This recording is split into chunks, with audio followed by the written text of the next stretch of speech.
junction transistors, which a lot of people just call transistors. Let's see.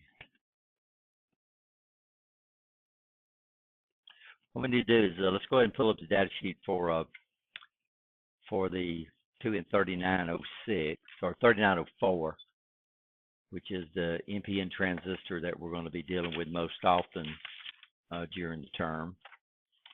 So go ahead and log into Blackboard and do that for me.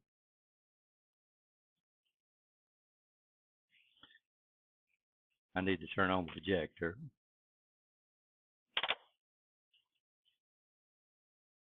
I was really waiting for y'all to say something, huh? What class? I guess I don't. Okay, thank you. Yeah, I figured it did. Nancy hand carried that thing over there to Dr. Crawford.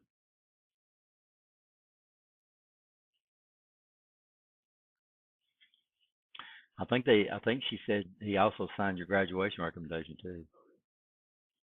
I think she said she hand carried both of them over there. But what you need to do is give the registrar's office and see if it's come back. And then you're gonna march, right?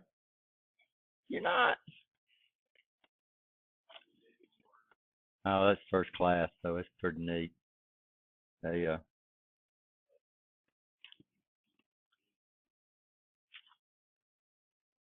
do it up to Birmingham Civic Center in the East Exhibition Hall. There's a couple thousand people there. Okay, when we look at a data sheet, most of your solid state data sheet starts off with a table we call maximum rating tables. And what is the maximum rating table?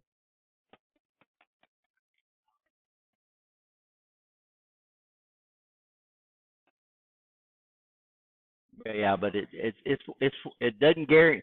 So the maximum rating table does not guarantee operation. It just if you maintain those limits, it will not be damaged. Now the operating table is within those ranges, right? You understand? So for the 3904, what is your so this stands for voltage collector to emitter with the base open. So what it is the transistor is definitely cut off, right? You understand, because the base is open, and that gives us the amount of block that it has the ability to do. So what's the block for the V sub CO for the 3904? 40 volts. So that means as long as we don't make that thing drop more than 40 volts when it's cut off, we have no problem. If we get it up above 40 volts, then it's not guaranteed not to break over. And if it breaks over, it's going to be damaged, right? So on these solid state devices, if you exceed these maximum ratings, then odds are the device is going to be blocked. We got some other that the textbook didn't cover.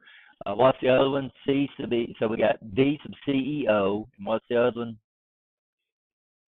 And what's that? CBO. So that would be collector to base. Remember, the collector to base is reverse bias junction, right? And then we should have another one. What's the other one? Yeah, and that's if we reverse bias the emitter. Now, remember, the breakover voltage are the emitter base junction. The breakover voltages are for reverse bias, right? You understand that? Or across the transistor when it's cut off. So if we ever put like if it's a PNP, if it's an NPN transistor, and for some reason we put a negative on the emitter, and then we exceed that rating right there, then we break that thing over reverse, and then it would damage too, right? You understand? If it was a PNP and we put a positive on the base and we exceeded that rating, which is what, 6 volts, then it would do what? Then it's not guaranteed to break over. If you break over any of those junctions, or if you break the transistor over to collector to the emitter. Now remember, the collector to emitter is not a junction, but that's where our two junctions are, right? The two junctions are between those two leads. And if you force stuff back through that thing backwards, we got problems, right? Okay. So I should go back and rate. These are the same. The only difference on the rating is each one of them's got what? O. Yeah. Except for this one shouldn't have an O on it, should it? Huh? It does. The V sub EBO has an O. Okay, shouldn't have. IC max. What's the maximum current we can put to that thing? And that's if you saturate it. If you don't saturate it, you can't get 200 milliamps. Because when we saturate it, what's the voltage drop between the collector to emitter when we saturate a transistor? Yes, in a volt. So you know that gives you more current because the power or the heat that the transistor dissipates is V times I. So if V is real low, it means what? I can get below. So maximum base current, does it give us that on this one? What's that? It doesn't give us maximum base current on this data sheet. This is out of a book, so it might not be in that data sheet. It should have a maximum power dissipation rating between the collector and the emitter. Or what's the maximum power on this thing?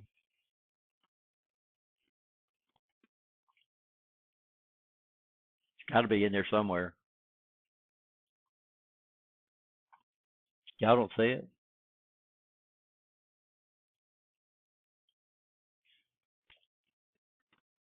I need to let me bring it up and see if it's in there. It should be at milliwatts or something like that. So it might not be PD. It might be something very, but it's definitely going to be something very similar to that. Yeah, it might not be PD, but the rating is going to be in watts. Do we have a rating in there in watts? Wait a minute. Let me look.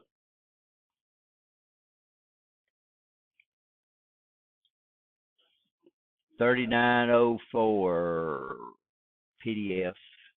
Make sure this is the same one that we got.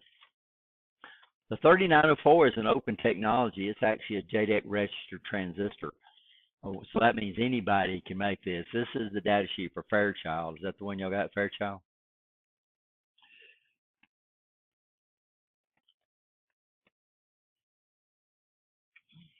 Yeah, so here it is. It's down to thermal characteristics. Okay, y'all see it? 3904 is what? 625 milliwatts. So we're concerned. So when we're operating at a saturated switch, we're concerned with IC max. When we're operating it as a rheostat in the active region, we're concerned with this. Y'all understand that? Because now it's dropping in the active region, it's dropping a voltage, and the amount of power it dissipates would be relative to how much current we're making go through it. So what you would do in the active region, you would figure out what the maximum voltage your circuit should output. You would divide that by the load or get the current, and you'd see if it exceeded this right here. That makes sense? Okay. We okay? So yeah, we use this one if we're operating in the active region. We use this one if we're operating it as a switch. So if we're operating it as a switch, we can get 200 milliamps of flow through it without any problem. If we're operating at an amplifier, then we're concerned with what? The power distribution. And it says we need to dirate this by 5 milliwatts for every degree centigrade it is above 25 degrees centigrade. That makes sense? Kind of like we did the Zener that I put as a bonus. Let's see what else is on the slide. So power comes into play when we're operating it in the active region. The maximum current comes into play. We didn't have a base current, but we did this one, and we looked at the die rating the amount to degrees to power depending on the ambient temperature. Are you okay? Everybody okay? Are y'all two guys okay? Huh? What's that? Oh, it is on there? 15 nanoamps? That's, yeah, but look, that's probably a reverse bias current. Where's that at? Is that this guy? Nope. Must be this guy. Okay.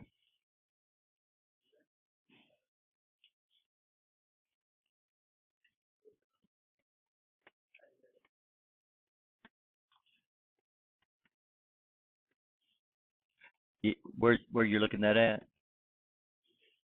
Now this is the base cutoff current. So that means if this is not the maximum base current, this is the base cutoff current. So if we don't get at least 5 nanoamps of flow, so if we hit 0.7 of a volt, or right where the junction starts conducting, you know it goes into a knee first, right? So it says if I don't get at least what? 5 nanoamps of flow through the base, this transistor won't cut on. And to get that, we got to get above that 0.7 or 0.6 of a volt to get current to flow in the first place, right? So that means to get current flow, we got to have the thing forward biased. Are we okay?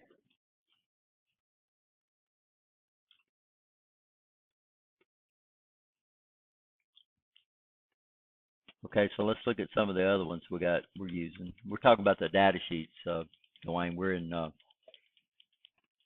We got the data sheet from Blackboard. Y'all are using that, and I keep going past it. Yeah, 3904. This is the one we're going to be dealing with most often during the term. The 3904 and the 3906. The 3906 and the 3904 are what we call complement pairs. What that means is those two transistors have the same rating, but they're just opposite. The only thing difference is the polarity. So later on, when we start talking about a push-pull amplifier, you have to use complement pair transistors in those type of amplifiers. And so if we was going to do that, we'd have to, for an NPN, we would use a 3904. Then for the complement pair, we would do a 3906. Does that make sense? So what's the complement pair? Well, that's two transistors. One of them is an NPN, and one of them are the PNP, but they have the same specs. A TIP 41 and a TIP 42, those are what? Complement pairs. And it's very important when you try to run them in conjunction with each other that all their specifications match. Okay, then we get down into the electrical characteristics. Off characteristics, on characteristics. So this would be if we're operating it as a watt. Starts with an S. Switch. Okay. And then we have the small switching characteristics. And of course, some of the things, y'all see beta? Where's beta? H of FE. This is on characteristics. So all we know is this thing's going to have a beta between what? 30 and 300. But when we set up a bias that's temperature stable, like the common emitter, we set the beta. And then it can't do what? You can't change, right? That makes sense? That's the minimum. Wouldn't you think it would be? It's a multiplier. So if I multiply 30 or I multiply something by 300, which one do I come up with the biggest answer? So that's all beta is. It's a multiplier or a divider. So if I know IC, I can calculate base current by dividing it by beta. If I know IB, I can calculate a collector current by multiplying it by beta. And that's what you keep up. You say, well, this is the ratio between base current and collector current. Which is bigger, the base current or the collector current? Okay, so if the base current, if the collector current is bigger, and I divide it by the base current, the bigger that number is, right, the bigger the ratio. So if it had a beta of 300, that means we would get a ton of current gain. If it had a beta of 30, then it would get a small current gain. Now, on a saturated switch, we use 30. Why? Because that guarantees saturation, because if it gets hotter, beta tries to go up. Of course, beta can't go up because we chose that resistor to give us a gain of 30, right? Does that make sense? So yeah, if base current goes up, beta actually goes down because the collector current can't change, which is pretty interesting. Saturated voltage, this is an important measurement. So this guy here is going to drop a maximum of 0.3 of a volt. And that's when it's saturated. So that rule of thumb of less than 1 volt is usually going to be down in the millivolts, right? You'll understand that. What else? Saturation voltage base to emitter.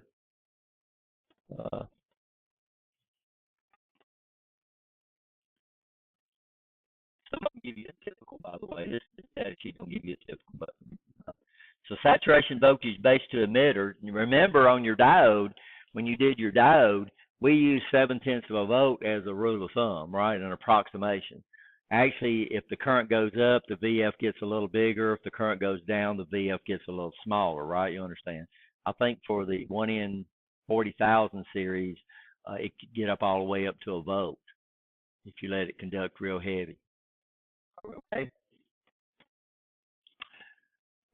These guys were, these guys right here is what we would use to calculate what we call the bandwidth of the amplifier. And we're not going to get into that. I'll give you the formulas. So if you wanted to do that, but the bandwidth, what is the bandwidth?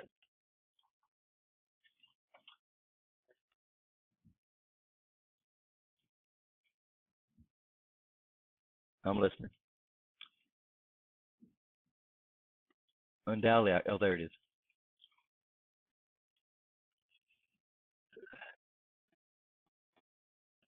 They don't give you the bandwidth in your data sheets because the bandwidth depends on the components you use in the circuit along with the transistor. So when I start using capacitors, capacitors are frequency response, and they respond to frequency, right? When we start adding resistors, the bigger the resistors, the lower the bandwidth, or the more the gain, excuse me. The higher the gain, the lower the bandwidth. So we set the gain of the amplifier circuit. So what they do is they give you FT. What is FT? What do they call that? Current gain bandwidth product. So what we do is we use this along with this stuff right here to calculate the bandwidth of the amplifier. And it's not hard. It's just, you know, formulas you plug information into. But then again, it's not easy either. So where's my PowerPoint? Dang it.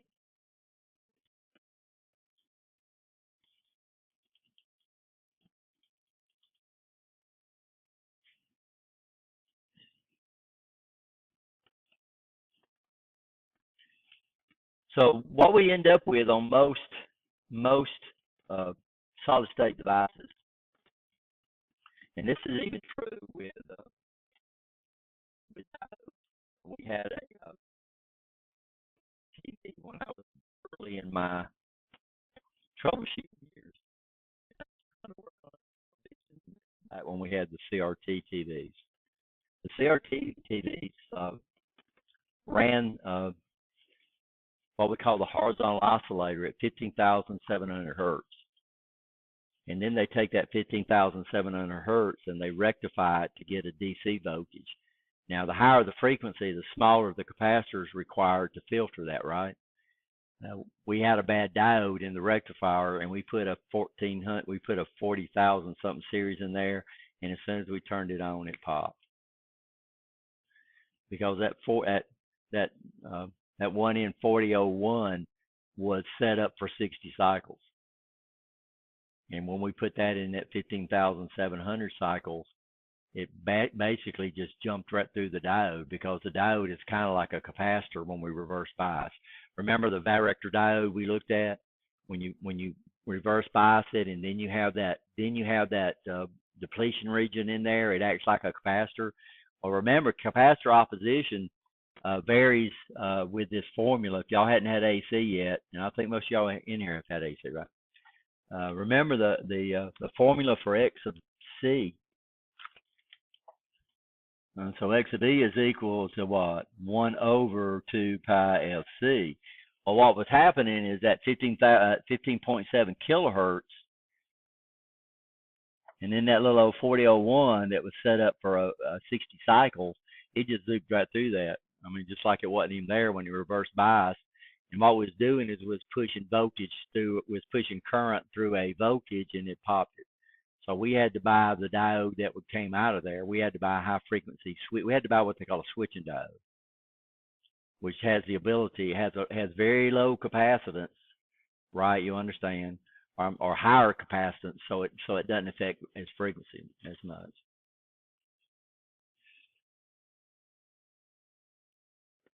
So normally when we have a bandwidth, we got several functions. where we have if we have a zero frequency and it passes, and then we come back up, it might drop off like that.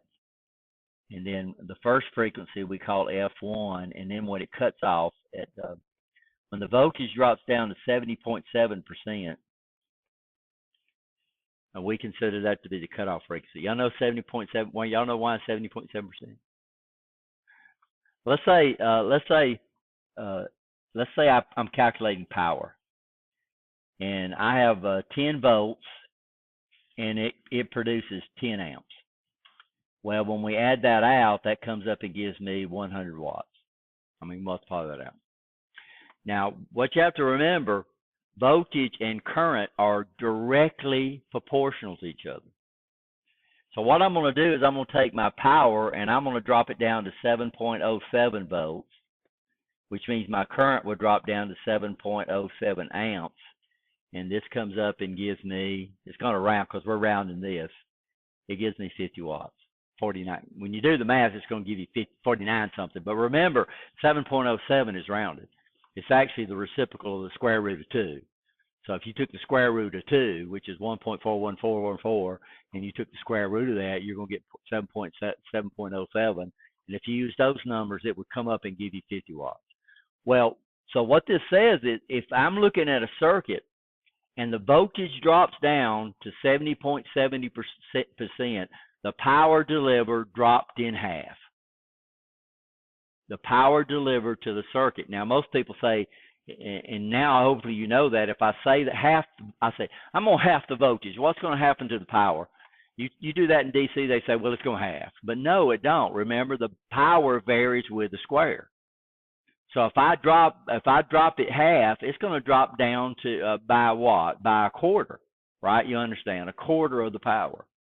So this 70.7%, this is what we use to reference what we call cutoff frequency, because I can measure voltage with an oscilloscope real easy, right? And I can measure voltage with a meter real easy, but we're not concerned in amplifiers. We're not concerned with voltage, and we're not concerned with power. I mean, with current, we're concerned with what? Power. So the cutoff frequency for a media is what we called it. Minus 3 dB, and we'll talk about dB later. Minus 3 dB, you'll see that a lot, which translates to what? That, or 70.7%. So I can look at an oscilloscope, and I can look at my output, and if it drops, and I can look what it measures when it's right in the center where it works real good, and as soon as I see that frequency drop down to 70.7%, we'd write that frequency down. That's the way we would measure it. Now, an amplifier is going to have a bandwidth that looks like this. It's going to start off almost nothing, and then it's going to raise up. It's going to level off for a while, and sooner or later, it's going to start doing what? It's going to drop it down. And this is a true bandwidth. So right here, we call this F1. We would measure it at what? 70.7%. So what we would do is we would take our function generator and we'd run it till we got the voltage where it stays the same, and then we would start going from there, right? That makes sense? And then we'd run, and this is frequency, and this right here is volts. And then I would go until my output voltage dropped down to what again? 70.7%, and we would call this F2. And bandwidth would be equal to F2 minus F1. And y'all hear about bandwidth all the time, right? Most cables start off with a bandwidth of 0, and then as the frequency goes up, eventually they'll do that. Eventually wires will do that, especially communication wires where you got 2 wires together, right? So as soon as you put 2 wires together, what did you make like that? You made a capacitor. Now what we do on communication cables is we control that capacitance. We make it exactly what it's supposed to be, okay? And of course what happens sooner or later, the frequency gets high enough, we're going to lose signal through the 2 conductors themselves, right?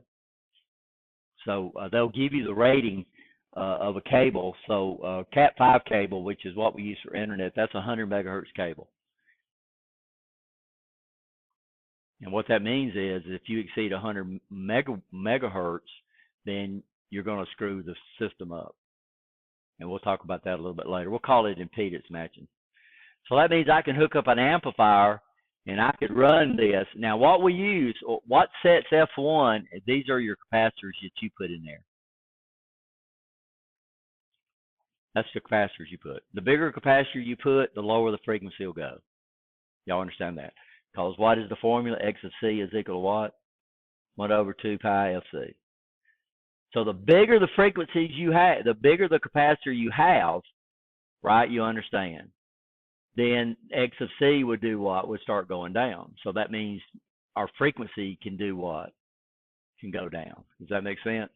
The problem is big capacitors cost a lot of money and they occupy a lot of space. What sets F2? This is where your transistor is going to set S2. And that's where we use that FT. We use that input capacitance, output capacitance, and all that kind of stuff to calculate F2. That makes sense? That makes sense? Are you okay? So what I have up here is I have our amplifier set up, the same one that we've been dealing with all semester.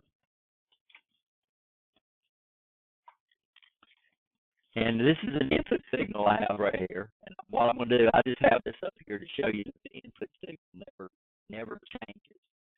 This is my output system. This is 100 millivolts. Right now I'm putting about 100 millivolts into the amplifier. Down here, 500 millivolts. So I'm getting 2 volts out. So there's our gain, right? You understand? And what I'm going to do is I'm going to start raising the frequency. I'm not going to change the input. We'll see that the input never changes, but eventually you're going to see the output do what? It's going to start shrinking because we hit the limits of this amplifier. We call it the upper limits. So here we go. I'm going to go ahead and just jump up here pretty fast before I know it's going to start. Well, see, it's already started right there. So there. Now, what I'm doing is my scope is tracing too slow. So if you see this kind of garbage on your screen, it means your scope is going too slow. So that means I need to speed up the time per division, right? So right now we're okay.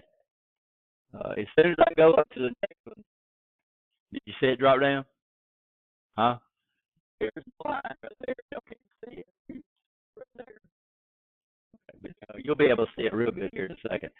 Normally when I do frequency response, I do this on purpose because now instead of seeing this, trying to see the top and the bottom, you see a nice big old. That makes sense. And watch here, we'll go up and you'll see it start dropping down. See that? Now notice, here's my input. So the input's not changing. So what's happening? Well, the gain of the amplifier is changing because I've hit the upper cutoff frequency, right? You understand? So that's where we measure. So what I would do if I wanted to calculate that is I'd take it back to about here. And then I get 2 volts. Let's multiply 2 volts times 0.707.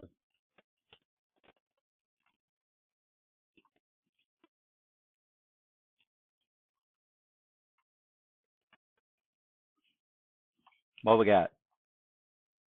Okay, so as soon as this thing gets down to 15 volts, that's F2, right? Y'all understand that? So here we go. Let's go up. I'm going to keep the bottom one on the bottom line, by the way. So I'm going to keep adjusting the position so we can see 15 volts. I have it on 500 millivolts per division. I'm sorry, yeah, 500 millivolts per division. This is not 15 volts. 2 volts, what did y'all say, 1.5 volts? How can y'all multiply 2 volts times 0.707 and get, huh?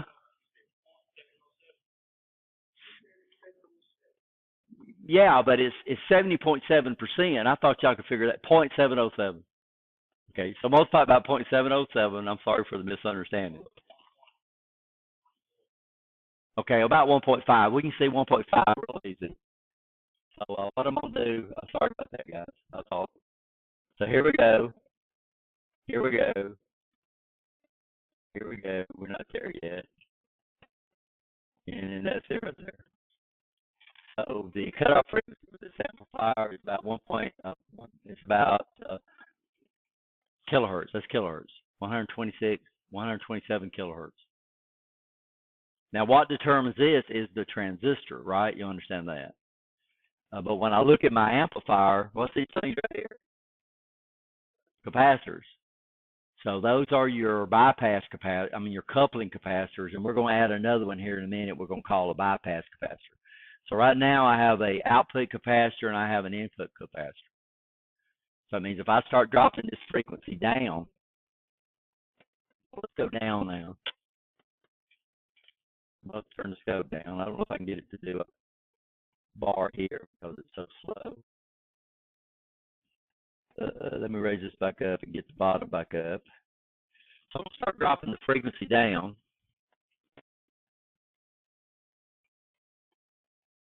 Okay, it dropped. I know it's going to be hard to see, guys, but it's there. And so we're shooting for 15 volts. I'm using 10 microfarad capacitors in this guy, so this guy's going to have a pretty good low frequency. Could go down a little more. Okay, that's 2 hertz. So this guy here should be able to operate at frequencies between 2 hertz, which is below your hearing, right? You understand that, up to 126 kilohertz, which is well above your hearing. So this guy here is over designed. So if I was an engineer, I wouldn't design it this well. So F1, so what's F1 set by? Capacitors you put in there. And then F2 is set by the transistor. Yeah, because frequency goes up, these guys, X of C goes down. So these coupling capacitors, the higher the frequency, they love that, right? You understand? X of C is at 126 kilohertz. X of C is nothing. We couldn't even we couldn't hardly measure that voltage drop across that capacitor. But what happens though is when it comes in, it hits those little capacitors that's between the base and the emitter. And it just bypasses the base. And what happens to the gain? It nosedives. So this guy's got a really, really good frequency response. Really good. Of course, we're not loading it. So what we'd have to do is consider a lot of the diodes and resistors and stuff that we decided to use. You okay? And like I said, I'll look up the formulas, and in electronic circuits is usually where we teach you how to calculate the bandwidth of the amplifier. But I don't even think we're going to do that much anyway, because most of the time when you work on these devices, and that's why you say you get into these and you have a capacitor go out, and you say, well, I got a capacitor, all I got to do is just slap a capacitor in there. Well, what could you have just screwed up? Could have just screwed up your bandwidth, right? If you use one too big, it's not going to hurt, but if you use one too small, it's definitely going to hurt you. So that's what those in the data rating, in the data table that we were looking at, that's what the watt is. That's these guys right here. We use these to calculate F2.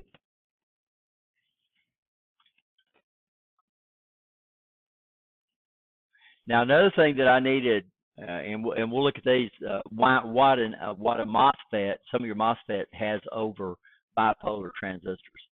And I don't think they cover this in the textbook either. But let me tell you what's going to happen.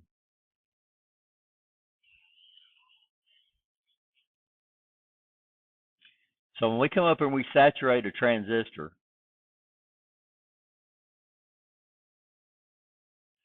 so what do we need to do to forward bias this thing? We got an NPN transistor. What do we need to forward bias it? The transistor. And the term we use, forward bias. What do we need to do? How do we turn that thing on?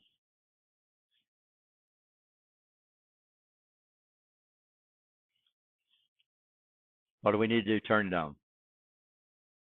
How do we bias it? Y'all don't understand the question? How do we bias the base? Does it have to be base emitter? Does it have to be forward bias or reverse bias? Okay, so the base emitter has to be forward biased. The base collector, what does this guy got to be? Okay, this guy's got to be reverse biased. We refer to this as forward bias, even though the base to collector is okay. So what happens? So let's say I put 20 volts up here, and I saturate this transistor. What voltage would I have collector to emitter? First of all, here we're going to have, if we saturate it, here we're going to have at least 0.7 of a volt. You understand that? What's my, when I saturate it, what's my collector emitter voltage going to be? Huh? Less than 1 volt. So let's say it goes to 0.2 volts. Well, look, I'm 2 volts, Rich. If I've got 0.2 volts there and I got 0.7 there, now all of a sudden the base is positive in respect to the collector. That's trying to do what to it? It's trying to do what to it? It's trying to forward bias. It's not enough to conduct, but it's enough to start causing a depletion region to spread out between the base and the collector. If we spread those things out, then what happens is this guy right here will store a charge. That means if all of a sudden I drop this down to 0, this charge has to bleed off through that resistor right there before this transistor can cut off. So if you start looking at the cutoff time and the cut on time of a bipolar transistor, we can cut it on a lot faster than we can cut it off.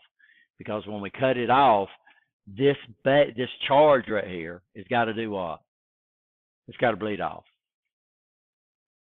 So what this does, even though a bipolar transistor is an extremely fast device, when you operate it as a switch, we have a little what we call propagation delay.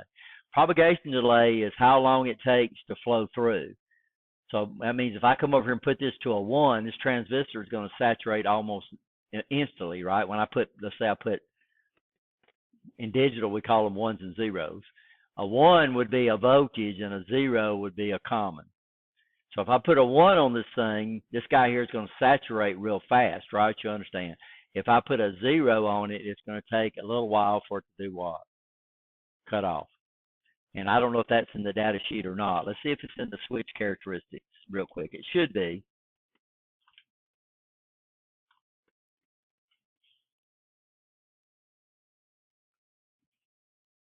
Yeah, so the time delay time, storage time, could it be as high as what? 200 nanoseconds. So that sucker could take up to, it stores that charge, and it could take up to 200 nanoseconds for that to do what? Bleed off. And in a computer world, that's a lifetime. I was thinking about one of the Star Trek movies. What was that when they went back in time, and which one was that? And Data fell down in that stuff and it burned them off. And Picard said, "Did you think about it?" He says, "I thought about it for so many milliseconds." And Picard said, "Well, that's not long." And he said, "Well, in an Android time, or that's a lifetime, right?" So in computer time, when you get inside those gigahertz that they operate these computers at, milliseconds is a lifetime, right? So later on, when we talk about some of the advantages of MOSFETs, one of the things they can do is they never fully saturate. And if they never fully saturate, what does it mean? We can cut them off a lot faster. So.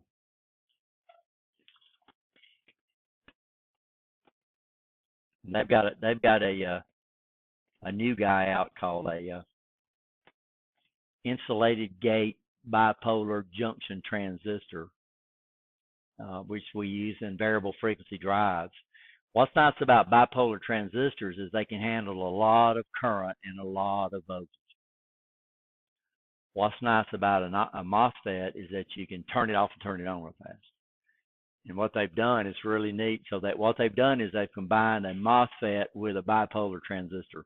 And that's one of the newer transistors that we have. And hopefully we'll have time to get into those, because that's what just about all your your variable speed drives for AC motors are using. Okay, is there any more out there? I think that's pretty much covered what we're looking at wanting to cover. Let me get rid of this other PowerPoint that I don't need. That was for my class today. not PowerPoint. Okay, so I didn't see it in the book. Did they cover in the textbook? I didn't see it in the slides for the textbook, and I don't know where my textbook is at. I stuck it somewhere when we're having a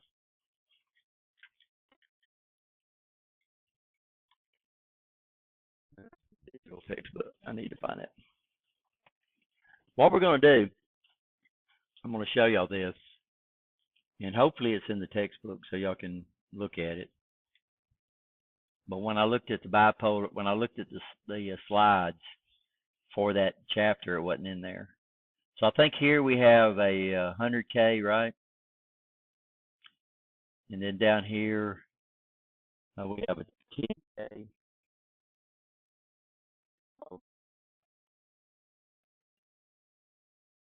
Yeah, down here we have a 10K. And we generically call this R1 and R2 just for teaching the math. And up here, I think we're using 20 volts.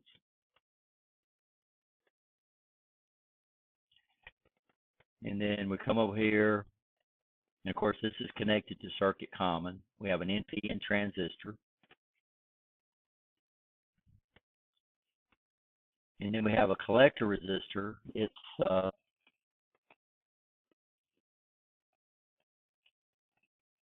10K. And we call this generically RC. And then we have a emitter resistor, which is a 1K.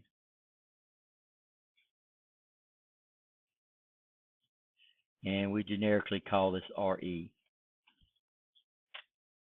So what's the function of RC?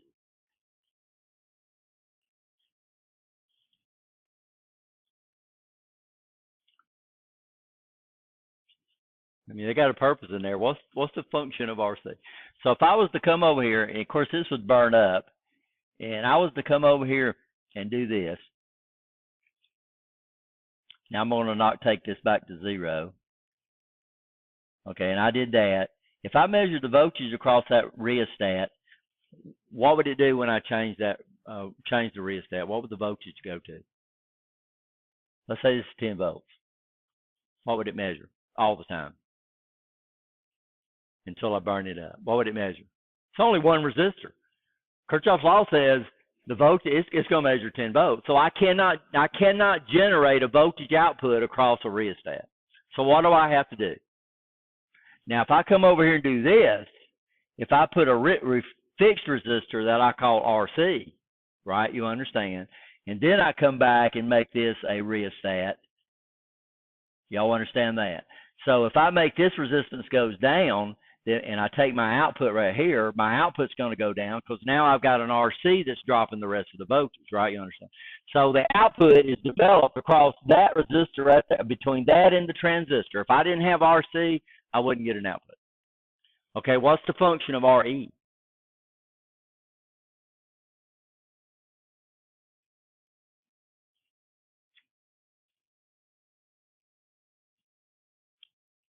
It's going to prevent thermal runaway. That's what it's in there for. That's what it's in there. That's the life right there. It's in there to prevent thermal runaway. That's the guy right there. Between these two guys right there and that right there, that what prevents the transistor from going in thermal runaway. We clamp the base at a voltage with a voltage divider, and now the emitter bias voltage cannot change. Y'all understand that? So if I clamp this at 2 volts, that means this voltage drop across that resistor right there has to stay at 1.3. Has to stay at 1.3. So if this voltage tried to go up, then the transistor is going to automatically cut off, right? You understand? If the voltage tries to go off, if the voltage tries to go down, the transistor is going to automatically cut on to maintain what? To maintain that current right there, that bias current. What's the function of these? R1 and R2. Just got it out of my mouth. That's the voltage, but it's to clamp the base at it clamps the base at a voltage, right? So between these, so R1, R2, and RE are in there to prevent what? Thermal runaway. That's what they're in there for. RC's in there to develop an output on. And of course, the transistor's in there to give us what type of gain? Transistor can only give us one type of gain. What type of gain does our transistor give us? So a transistor gives us a current gain. And then the resistors are what provide the voltage, right? That's all a transistor can do. All a transistor can do is control current. It's a current valve, right? So that would be like a water valve. All I can do with a water valve is control the flow of the water. But I could take that output of that water valve and I can hook up a paddle wheel to it, right? You understand? And now I can ground meal. And I can control the speed of the meal, the water meal, by controlling the flow of the water. And that's the way grist mills work, right? If you've ever been down to Tanny Hill when they run that one down there, they open up a gate down there, and the height of the gate determines the flow, which determines the speed of the mill. So what I'm fixing to do, and of course we calculate the gain, the basic gain. So here comes my AC. So I'm going to put a capacitor right there.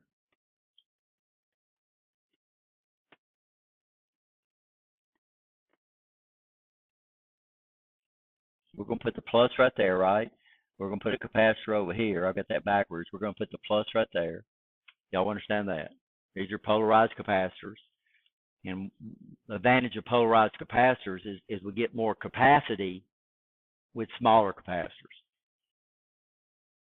And of course, AC does what? How does it flow? The AC comes in and does what? Here comes AC. All we're going to do is we're going to trace the signal. What does it do when it gets to that dot right there? Huh? Goes here and does what? Goes there, right? That's parallel. Then it does what? Goes here, goes through there, and goes there. Now we're doing signal flow. We're not doing current flow because signal flow is easier. Now what does the AC do here? Well, here's the AC right here. It's doing this and it's doing that. So here is where the output is generated right here. And then we come over here and we're going to connect this to some kind of load. Right now we're going to use a watt. We're using a resistor. Later on we'll hook it up to another amplifier. Are we okay? Right here we're using 100K. So we can calculate the gain. What do we call the gain?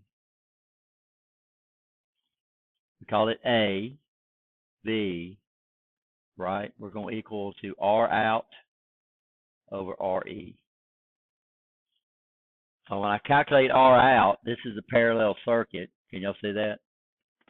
So R out will be equal to 1 over 10K plus 1 over 100K. Where'd y'all learn this formula at?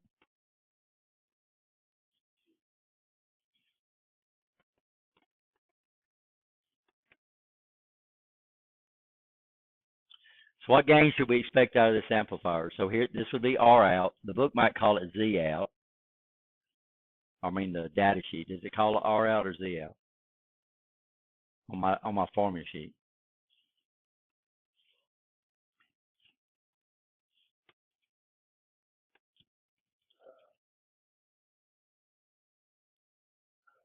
R out. You might see some data sheets that call it Z out, even though we ignore these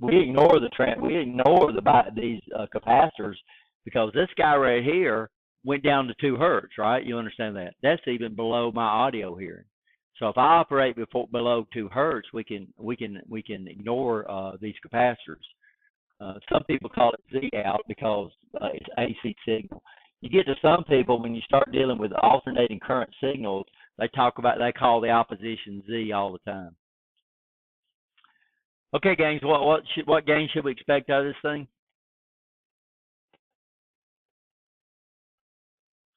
I hope one of my scope probes came out. It is.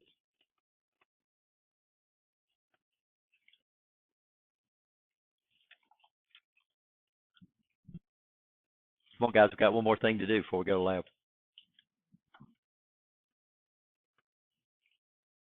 So what gain should I expect? Of course, you can just about use the 10 to 1 rule right there, right? So it's going to be a gain pretty close to 10K over 1K. It's going to be a pretty close to 10. What'd y'all come up with, 9 point something? Yeah, remember the 10 to 1 rule that we talked about? Now, of course, you notice when this guy here goes up, which is going to create more of a load, it's going to cause this guy here to drop more load, which means we're not going to get as much out, right? You understand? So if the load goes down, then the gain's going to go down. So what do we get for AV? So that's a new formula. But it is a new, what did we get for AV? What did y'all get, 9.1? And that's not volts, that's a multiplier, right? Okay. So I'll put it at a frequency that we can see. We can see if we're getting about a gain of 10 out of this thing. And I'm going to flip it back over to my scope.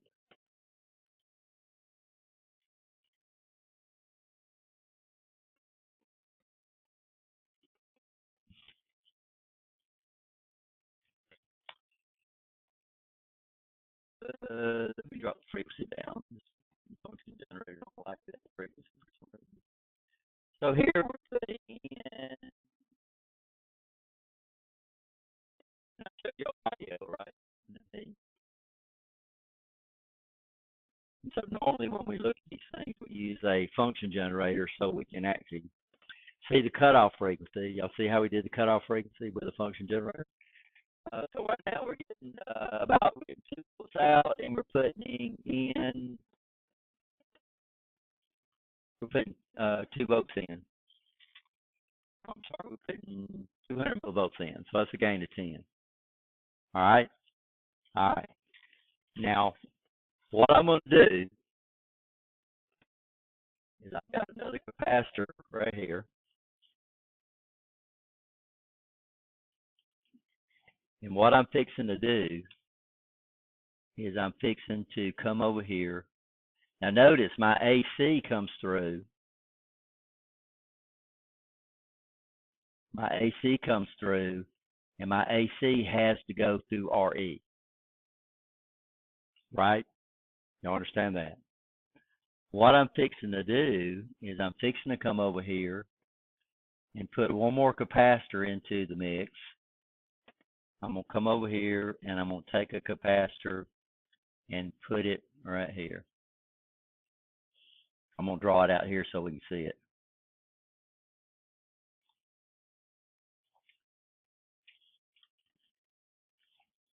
Now think about this. Here comes in my AC.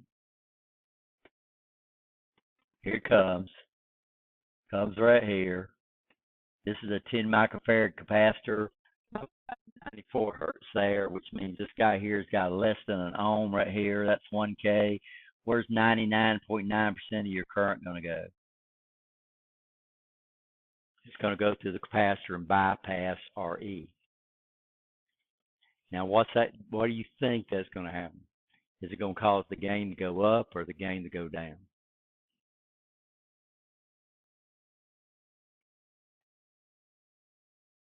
50-50. Yeah, because a while ago to calculate this, we used RE. Well, we just bypassed RE. Now, if this went to 0, that would say, okay, I've got an infinite gain. Of course, it's not going to go to 0, and that's what we're going to figure out in a minute. But it's going to drop, that emitter opposition is going to drop way down. I mean, it's going to drop way down. So, of course, we're going to saturate. I'm going to have to turn the input down a lot. So here comes the bypass. As soon as I hook it up, you see the output comes up here. It should be all distorted, clipped on the tops and clipped on the bottoms because I'm overdriving this thing. So what I did is I came in and put a potentiometer in here so I could lower the gain. I'm going to start lowering the input until I'm not distorted anymore.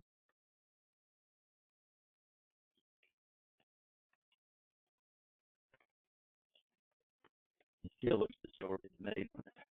Let me raise the frequency. We got the frequency so low.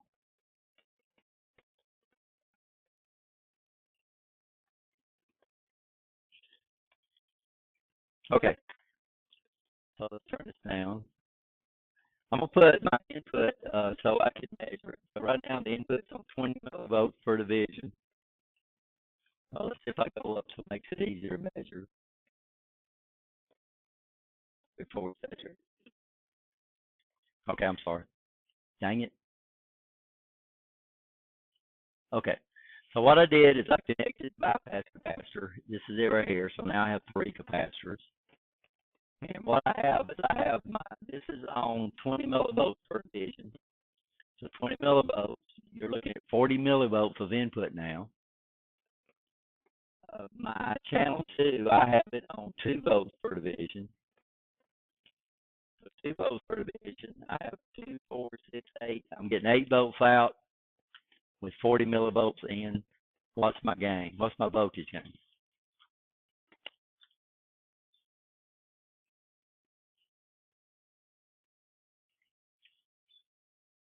So how do we calculate gain? How do we measure gain?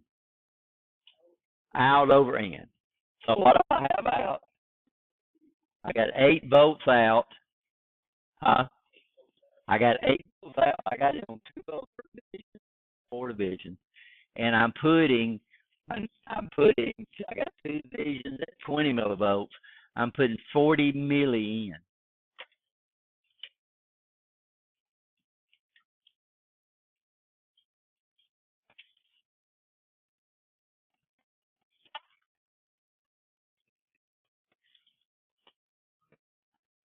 So we're getting a gain of 200. So we went from a gain of what? About 10 to a gain of 200 by bypassing that capacitor. By the way, that capacitor is called, so we have 3 capacitors. And after I do this, we'll take a break. So y'all hang in with just a minute. We call these capacitors coupling capacitors. We call this guy here a bypass capacitor. And why is it called bypass? Because it bypasses, it causes the AC, not the DC. The DC bias has to flow through that resistor. Y'all understand that? Because of what does a capacitor do? It blocks DC. So it don't affect the bias at all. So all my DC bias is still flowing through here. If we measured that, I think it was about, was it 2 volts or is 1 point something? Yeah, 1.8. If I measured that, it would still be 1.8. This right here would still be what? 1.1. That would still be everything. The bias, if I measured it with a DC meter, and you can measure bias with a DC meter because what's your DC meter going to do? Well, it's going to set that. It's going to just ignore the what? The AC. So it's the AC that comes flying up through here. Goes this way, this way. Now it comes up here and does what? Goes that way. Y'all take a break. And we'll talk about how to recalculate this in a minute. I need to run you off something.